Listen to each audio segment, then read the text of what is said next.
My name is Amy, and I'm 31 years old. I've been married to my husband, Scene, for 3 years, but we still don't have any children. We had envisioned owning a home and starting a family by now, but that dream seems to be slipping away. I've started to believe that Scene and his parents are contributing to our current situation. Despite our efforts to save money together, our savings haven't grown much. Scene often buys expensive branded gifts for his parents, and this habit has been a strain on our finances. Before we married, I knew Scene had a tradition of giving gifts to his parents, which I initially saw as a sign of respect. However, my perspective has shifted since we've been married.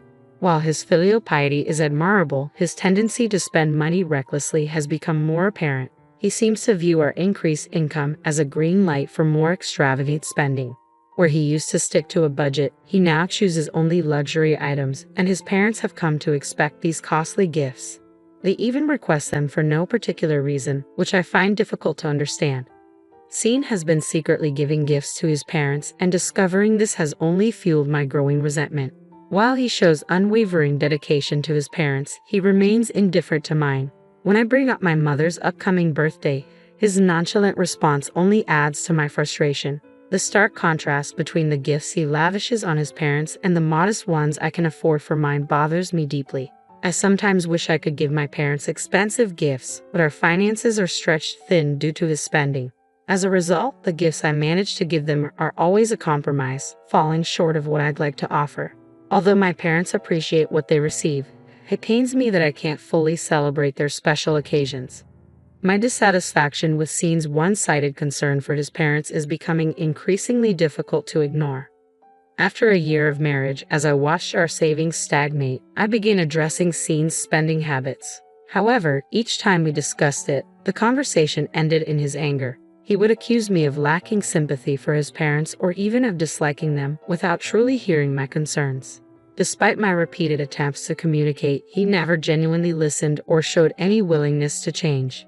A few months ago, Scene bought his mother an expensive new wallet. When I confronted him about it, he defended the purchase by claiming her old wallet was worn out. But I knew the old wallet was one he had given her just a year earlier, and it didn't look worn to me. Realizing that my words weren't getting through to him, I decided to approach his parents directly. Considering our future, I felt it was crucial to address the issue directly with Scene's parents. With Scene present, I began by showing them the balance of our joint account. I pointed out how little our savings had grown since we got married, despite both of us working. As you can see, I said, we've hardly increased our savings since we began, even though we both contribute to the household income. My in-laws examined the bank statement with unreadable expressions while Scene appeared visibly displeased. Undeterred, I turned to him and asked Scene, "Do you remember the promise we made when we got married? We agreed to save money to build a house and start a family, right?" He seemed to have a moment of realization and nodded, looking guilty. To get to the bottom of the issue, I pressed Scene further. "Then why aren't you cooperating? Are you saying you don't want to build a house or have children?" He shook his head vigorously, clearly disagreeing with that notion. Just as I was about to continue, my mother-in-law interrupted. "Oh, so we're talking about building a house now. That sounds wonderful. I'd like our room to be in a sunny spot." My father-in-law quickly added, "Yes, we definitely need more space for our things. 2 rooms would be ideal."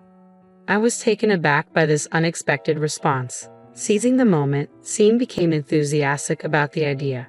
"All right, then let's make it 2 rooms, one for visits and another for storing clothes and belongings." Annoyed by their enthusiasm, I cut in, "If we're adding 2 more rooms, that will increase our costs significantly. Therefore, we'll need to avoid any expensive gifts until the loan is paid off."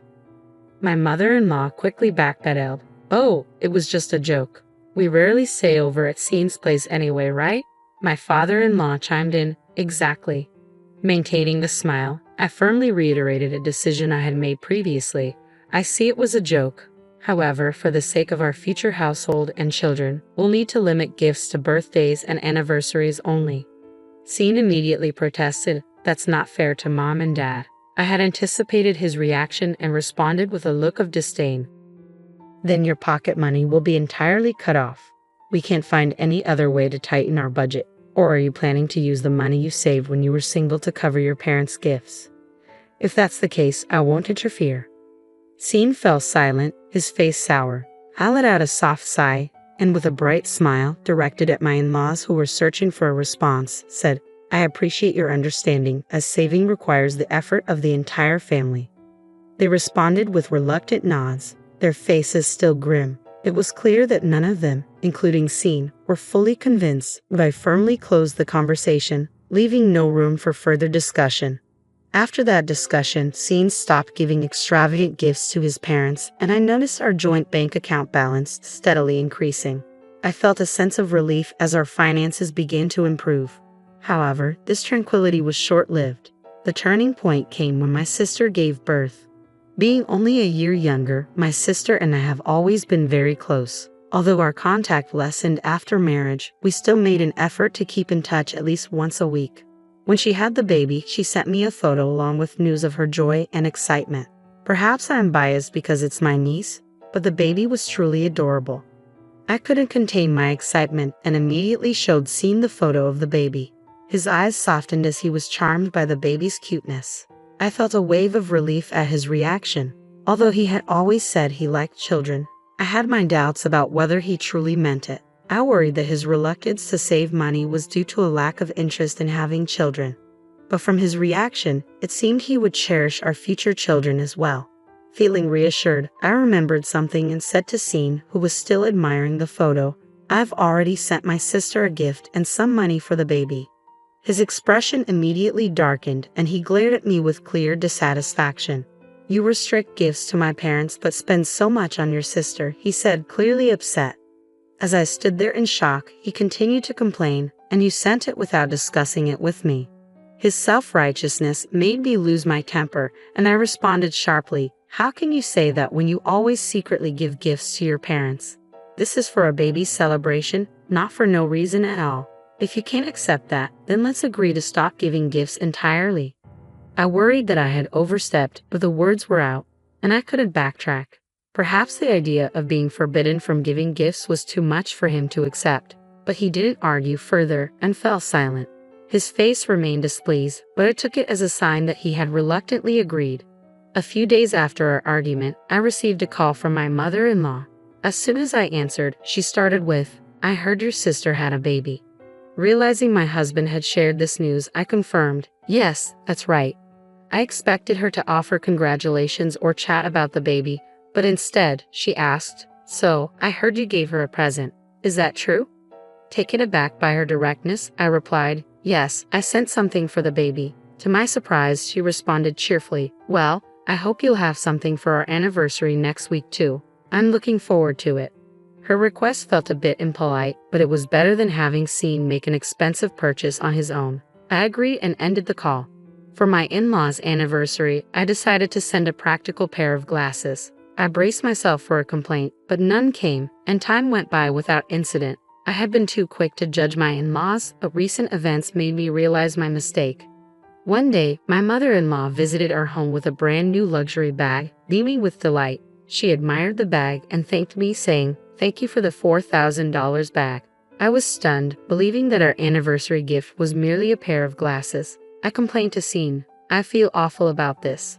My shock left me barely able to whisper, but I chose not to address it with her at the time. She seemed oblivious to my reaction and cheerfully mentioned she was heading out to lunch with friends.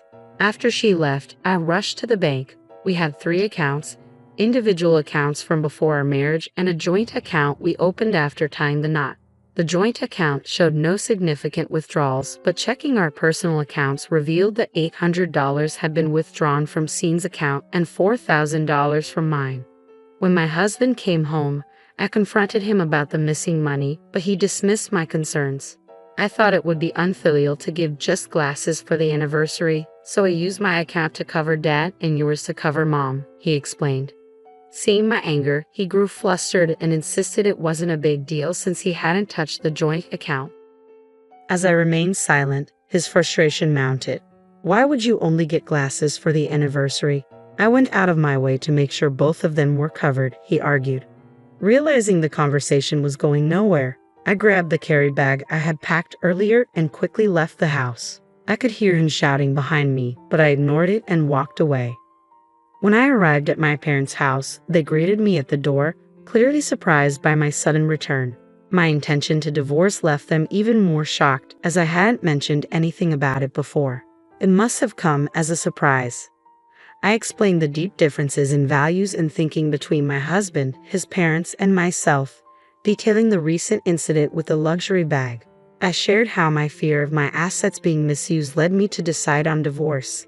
My parents listened, understood, and supported my decision. Since I had already prepared for the divorce, filing the petition and arranging for a lawyer was straightforward.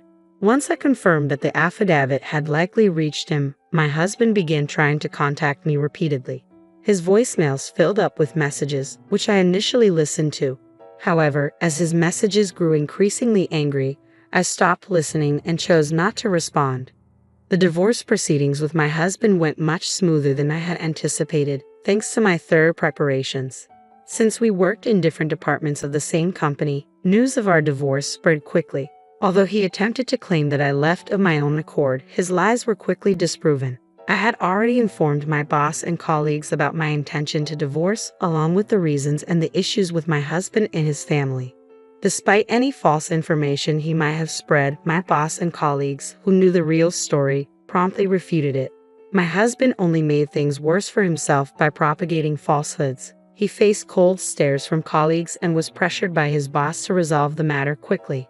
Given his naturally timid nature, it seemed he couldn't handle the pressure. Under increasing pressure, he agreed to the divorce. Unable to handle the hostile environment at work, he resigned and moved back in with his parents. However, things didn't improve there. Rumors about him and his parents had spread beyond the office, reaching our relatives as well, thanks to a family member who worked at the company. The reception was icy. Returning to his parents' home only further damaged his reputation. The neighborhood viewed him as someone who had been abandoned by his wife, and his parents, known for flaunting their luxury and looking down on others, only worsened the situation. Although the exact source of the leaks was unclear, the rumors circulated quickly. Facing disapproval and cold stares from those around them, my ex-husband and his parents lost their former arrogance and became notably subdued. Their once beloved collection of luxury goods came to an end when my ex-husband lost his income, forcing them to sell off their possessions. A relative who used to work with us informed me that the relationship between my ex-husband and his parents had become frosty, filled with mutual blame. I felt indifferent to this news. They had become irrelevant to me after our separation. I've been living stress-free and enjoying each day. The steady increase in my bank account, now that I'm no longer burdened with saving, brings me great joy. My enthusiasm for work has returned. Previously, my earnings were drained by gifts for my in-laws, which was disheartening. But that's no longer an issue. I've also been able to give my parents the gifts I truly wanted to, something I couldn't afford before. They initially said that what they had received was enough, but once I explained it was for my personal satisfaction, they happily accepted. Seeing their reaction lifted the guilt I had felt. As for love, I plan to take a break, but if the opportunity for remarriage arises, I hope to apply the lessons I've learned from these experiences.